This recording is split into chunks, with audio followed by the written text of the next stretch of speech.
శివాజీ మహారాజ్ ఆయన మహానుభావుడు. ఈ దేశానికి 2 గొప్ప సేవలు అందించాడు ఆర్షధర్మాన్ని నిలబెట్టడానికి. ఒకటి, గోవులను రక్షించాడు. గోవధ యథేచ్ఛగా జరిగిపోతున్న రోజుల్లో గోవుని రక్షించడమే జీవన కర్తవ్యంగా పెట్టుకుని గోవుల్ని కాపాడినవాడు శివాజీ.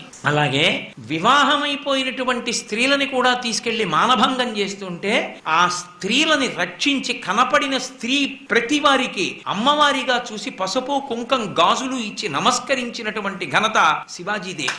యుద్ధంలో తన శత్రువులైనటువంటి పరమతానికి చెందినటువంటి స్త్రీలు తనకు దొరికితే ఖైదీలుగా వాళ్ళకి చీర పసుపు కుంకం అంటే వాళ్ళు పెట్టుకోకపోయినా వాళ్ళకి 5వ తన చిహ్నాలుగా ఉన్నటువంటి వాటినిచ్చి కన్నతల్లిగా భావించి నమస్కరించి పల్లకీలో తెరలు వేసి వెనక్కి పంపించిన వాడు శివాజీ మహారాజ్. అంతటి మహానుభావుడు. సమర్థరామదాసు గారు ఆయన గురువు. అటువంటి శివాజీ గోరక్షణం చేస్తున్నటువంటి రోజులలో సనాతన ధర్మాన్ని నిలబెట్టడానికి హిందూ మతం పేరు మీద కోటలు నిర్మించి హైందవ సామ్రాజ్యాన్ని ఏర్పాటు చేస్తున్న రోజులలో ఆయనకి శక్తి యొక్క అండ కావలసి వచ్చింది, అమ్మవారి అండ కావలసి వచ్చింది. అటువంటి రోజులలో శ్రీశైల క్షేత్రానికి వెళ్లి ఆ రోజులలో మీరు శివాజీ మహారాజు యొక్క చరిత్ర చదివితే తెలుస్తుంది. హడిలిపోయారు మంత్రులు, సేనానులు. ఇదేమిటి ఇంత ప్రౌఢమైన వయస్సులో ఇంత యుద్ధ సమయంలో అకస్మాత్తుగా వెళ్లి ధ్యానంలో కూర్చుంటున్నాడు, అసలు బయటికి రావట్లేదని. భ్రమరాంబ అమ్మవారిని ధ్యానం చేస్తూ కూర్చున్నాడు శివాజీ మహారాజ్. కూర్చుంటే భ్రమరాంబ అమ్మవారు ప్రత్యక్షమై నీకు నేను ఒక ఖడ్గాన్ని బహూకరిస్తున్నాను, ఇది నువ్వు పట్టుకున్నంత కాలం ఇక నీకు యుద్ధంలో ఎదురులేదు, ఈ ఖడ్గం పట్టుకుని హైందవ సామ్రాజ్యాన్ని స్థాపించమంది. భ్రమరాంబ అమ్మవారు కటాక్షించినటువంటి ఖడ్గాన్ని చేత పట్టుకునే శివాజీ హైందవ సామ్రాజ్యాన్ని స్థాపించాడు.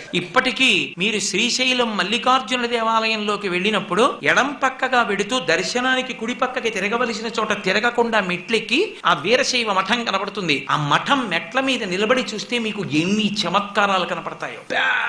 వృక్షం, ఆ వృక్షం మధ్యలో గింజబడి అందులోంచి పెద్ద మామిడి వృక్షం, పక్కన వేప చెట్టు. ఏకకాలమునందు చెట్టులోంచి చెట్టు పుట్టి అన్ని పెద్ద చెట్లయ్యి. అక్కడే కిందకి దిగి కుడిపక్కకి తిరిగితే శివాజీ మహారాజ్ ఇలా మోకాళ్ల మీద కూర్చుంటే భ్రమరాంబ అమ్మవారు ఆయనకి ఖడ్గాన్ని బహూకరిస్తున్నటువంటి సన్నివేశం చెక్కబడినటువంటి శిల్పం కనపడుతుంది.